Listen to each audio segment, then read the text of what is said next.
Assalamualaikum warahmatullahi wabarakatuh. Selamat pagi dan salam hangat buat anak-anakku sekalian. Semoga di pagi hari ini kalian semua dalam keadaan sehat dan tetap semangat. Anak-anakku, pada hari ketiga kegiatan MPLS kali ini, saya akan menyampaikan materi tentang belajar yang efektif dan efisien. Namun sebelum materi saya sampaikan, alangkah baiknya kalau kita perlu kenal dulu ya, sehingga perkenalkan, ini nama saya Rif'atul Khairo, alamat Mojopuro Wetan, tidak jauh dari SMP Nusantara. Dan di SP Nusa ini saya mengajar mata pelajaran matematika. Nah, anak-anakku sekalian, sudah siap? Oke. Belajar pada semua siswa hingga nanti kalian menjadi mahasiswa adalah sebuah kewajiban sebagaimana predikatnya sebagai seorang pelajar. Siapa pelajar anak-anak? Pelajar adalah kalian semua. Dan pelajar yang baik tentunya harus belajar dengan baik. Belajar yang baik adalah belajar yang menghasilkan peningkatan pengetahuan, sikap, dan keterampilan.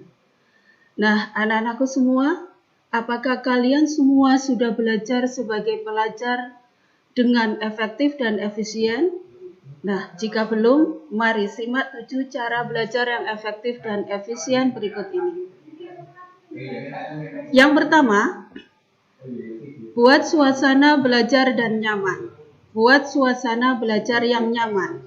Anak-anakku sekalian, yang perlu Anda lakukan pertama adalah bagaimana cara membangun suasana belajar yang nyaman. Anak-anakku semua, setiap orang untuk membuat mood belajar kita itu muncul, itu tidak sama. Mungkin ada di antara kalian yang mood belajarnya itu muncul ketika mendengarkan musik. Ada juga mungkin di antara kalian mood belajar itu muncul ketika di samping kanan kiri kalian ada makanan-makanan ringan. Ada juga yang mungkin mood belajar itu muncul ketika berada di pinggir pantai dengan angin yang sepoi-sepoi. Bahkan ada juga yang mood belajar itu muncul ketika berada di dalam ruangan yang sepi dan terkunci rapat. Macam-macam anakku, dan kalian termasuk yang mana? Kemudian yang kedua, merangkum pokok pembelajaran. Mencatat pokok-pokok pembelajaran, kenapa? Nah, karena jika Anda membaca satu buku, maka akan butuh waktu yang sangat lama untuk menyelesaikan.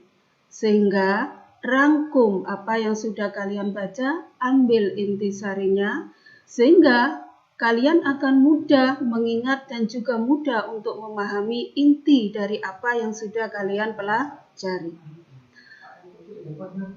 Kemudian yang ketiga adalah belajar bersama atau yang disebut dengan belajar berkelompok. Anak-anakku, metode ini adalah metode yang paling efektif untuk digunakan untuk belajar. Karena kalau kita belajar kelompok, itu suasananya, situasinya cukup santai, sehingga otak kita menjadi rileks dan dengan mudah bisa menyerap materi yang kita pelajari. Dan positifnya dengan belajar kelompok ini, apabila ada sesuatu yang belum kita ketahui, akan mudah terselesaikan dengan cara bekerja sama. Yang berikutnya, yang keempat, adalah metode mempersingkat atau memodifikasi menyerupai nama sesuatu. Metode ini digunakan bagi beberapa orang yang kesulitan dalam menghafal dengan cara menggunakan nama-nama yang hampir mirip untuk mengingat materi. Ini sangat efektif juga digunakan oleh beberapa orang sehingga untuk mudah mengingatnya. Cara belajar efektif yang efisien yang kelima adalah belajar dengan praktek. Belajar sambil praktek adalah hal yang sangat efektif. Cara belajar ini juga akan membuat Anda tidak merasa bosan. Misalnya pelajaran IPA, mungkin juga nanti ada matematika, mungkin juga nanti pelajaran yang lain. kalau kita lakukan, kita pelajari dengan cara praktek, maka hal itu akan lebih mudah kita ingat. Dan situasinya tentunya menjadi lebih asyik ya. Yang berikutnya yang keenam, belajar rutin, tapi jangan lama. Anak-anakku, kita belajar secara istiqomah itu ternyata lebih mudah kita memahaminya, lebih tahan kita mengingatnya. Nah, contohnya begini.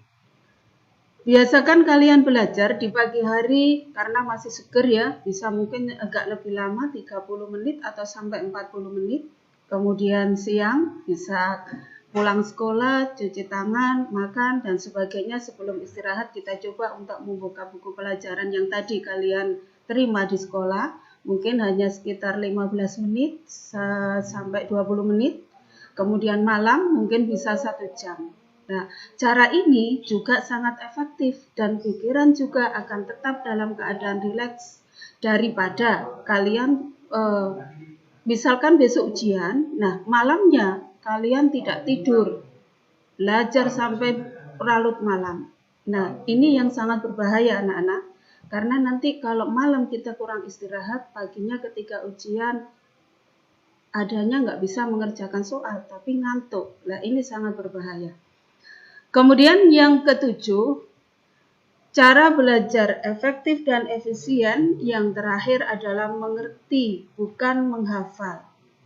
Hal yang paling sering kalian lakukan adalah ketika menghadapi ujian, itu menghafal.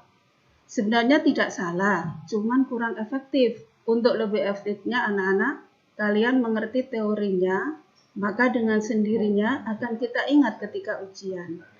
Kalau Anda masih dalam metode belajar dengan menghafal, sangat disarankan anak-anak untuk pindah ke metode mengerti materi dulu. Jadi, kita coba untuk mengerti materinya dulu, kemudian baru nanti kita hafalkan. Nah, itu akan lebih efektif. Anak-anak, ini adalah 7 cara belajar efektif dan efisien yang sudah saya sampaikan. Semoga ada manfaatnya buat kalian semua, dan untuk saya cukupkan sampai di sini. Salam sayang dan senyum manis buat anak-anakku semua yang ada di rumah. Semoga selalu sehat dan terus semangat. Sekian, terima kasih. Saya akhiri. Assalamualaikum warahmatullahi wabarakatuh.